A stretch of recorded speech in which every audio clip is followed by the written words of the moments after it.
अथ चतुर्विंश अध्याय सांख्य युग। भगवान श्रीकृष्ण कहले, प्रिय उद्धव, एथर मु तुमको प्राचीन काल बड़ बड़ मुनि ऋषि मैंने निर्णय कर सांख्य शास्त्र विषय कहूँ। यह भल रूपे बुझीगले जीव तत्क्षणात वैकल्पिक भ्रम त्याग कर दिए अर्थात नानात्वर सत्ता को आसी विश्वास करे नहीं। यह स्पष्ट रूपे बुझी जाए जे एकमात्र ब्रह्म व्यतीत अन्य किसी भी नहीं। जन्म प्रारंभ जितेबाला कौन युग कल्प प्रारंभ जितेबाला कौन युग हो नाला अर्थात महाप्रलय समय से ज्ञान ज्ञा बोली किसी भी ज्ञान ज्ञा बोली कौन भिन्न भिन्न पैसा नाला। से अद्वितीय रूप से केवल गोटे मात्र तत्व था। पर सत्ययुग आसिलु विवेक निपुण लोक बाहर से समस्त ब्रह्म दृष्टि रही है। समस्त अव्यक्ति रूप परमात्मा स्वरूप बोली मानुले। एथिरे सन्देह नहीं जे ब्रह्मर कौन प्रकार विकल्प नहीं।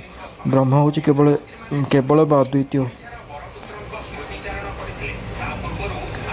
केवल अद्वितीय सत्य ता मन वाणीर अतीत से महासत्य स्वरूप ब्रह्म ही माया तथा से प्रतिबिंबित जीव रूप अर्थात दृश्य दृष्टा रूप दुई भाग विभक्त होलापर होगला।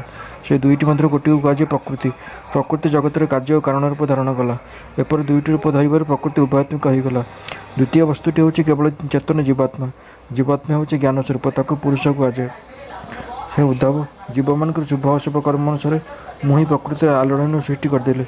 से आलोड़न परिणाम प्रकृति सत्य रज और तम एपरी तीन गुण प्रकट होगला। से त्रिगुण क्रिया प्रदान क्रियाशक्ति प्रदान सूत्र और ज्ञान शक्ति प्रदान महतत्व प्रकट होला। सूत्र और महतत्व सबदा परस्पर मिशी रही था। महतत्व विकार घटवर से अहंकार उत्पन्न होला। ये अहंकार ही जीव को मोहर पकाई दियो। अहंकार तीन प्रकार यथा सात्विक राजस और तामस। अहंकार हूँ पंचतर मात्र इंद्रिय मनर कारण ता जड़ और चेतन उभयात्मक। अहंकार हूँ उभय कार्य और कारण।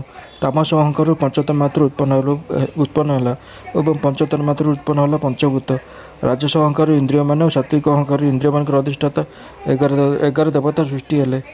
एମାନେ समस्ते मो प्रेरण एकत्र हो परस्पर मिलित हो गले ये ब्रह्मांड रूप अंड उत्पन्न कले। ये ब्रह्मांड हूँ मोर उत्तम बासस्थान। ये अंड जल रही ही मु नारायण रूप से प्रकट होगली। मोर नाभि विश्व कमल उत्पन्न होला। से कमल ब्रह्मांकर आविर्भाव होला। विश्वस्रष्टा ब्रह्मा बहुत तपस्या कले और शेष मोर कृपावशद पाई से रजगुण द्वारा भूर्भुव स्व अर्थात पृथ्वी अंतरिक्ष स्वर्ग एपरी तीन लोक और से लोकगुड़िक लोकपाल को उत्पन्न कले। देवता निवास निमित्त स्वलोक भूतप्रेत निवास निमित्त भूवलोक अर्थात अंतरिक्ष और मनुष्य आदि निवास निमित्त भूलोक निर्धारण करागला। लोकर ए त्रिलोकर उपर सिद्धमान निवास निमित्त महलोक तपलोक आदि सृष्टि करागला। सृष्टि कार्य समर्थ ब्रह्म असुर और नागमान निमित्त पृथ्वी तले अतल वितल सुतल आदि 7टी पातल सृष्टि कले। त्रिलोक भूलोक त्रिलोक भूलोक भूवलोक और स्वलोकर त्रिगुणात्मक कर्म अनुसार जीव को विविध गति प्राप्त होता है। योग तपस्या सन्यास द्वारा जीव मैंने महलोक जनलोक तपलोक और सत्यलोक को जाती तथा भक्ति जग द्वारा मोर परम धाम लाभ करती। ये समग्र जगत कर्मर संस्कार सहित संश्लिष्ट। मुही काल रूप से कर्मानुसार फल विधान करें। ये गुण प्रभाव पड़ी जीव केतबले बुड़ी जाता है तो केतबले भासुए अर्थात केतबले तार अधोगति होता है तो केतबले पुण्यवती से उच्चगति पाए। जगत में छोटा बड़ मोटा पतला जिते पदार्थ अच्छे से सब प्रकृति पुरुष उभयों संजोग सृष्ट। वस्तुर आदि और अंतर जहाँ थाए तार मध्यकाल भी थाए। विकार अर्थात आकृतिर परिवर्तन तो केवल व्यवहार निमित्त कल्पना मात्र। कंकण कुंडल आदि स्वर्णर विकार और कलश सर आदि माटी विकार। एसब प्रथम सुना कि माटी ही थिला सेसब भांगी जापर सुना कि माटी ही अवशेष तेणु मध्य भाग भी सेसबू सुना कि माटी ही अटे। पूर्व कह कारण अर्थात महतत्व आदि जो परम कारण को उपादान कर अहंकार आदि कार्यवर्ग सृष्टि करते से परम कारण हूँ आदि कारण तथा तो अंतिम कार्यवर्ग अपेक्षा भी अधिक परम सत्य। तात्पर्य है जहाँ कार्य आदि और अंतर विद्यमान रहे ता ही सत्य। यही प्रपंच अर्थात जगत उत्पादन कारण हूँ प्रकृति आधार हूँ पुरुष अर्थात जीवात्मा और यहाँ प्रकट कर काल। ये त्रिविधता हूँ वस्तुतः ब्रह्मस्वरूप और मुझे से शुद्ध ब्रह्म।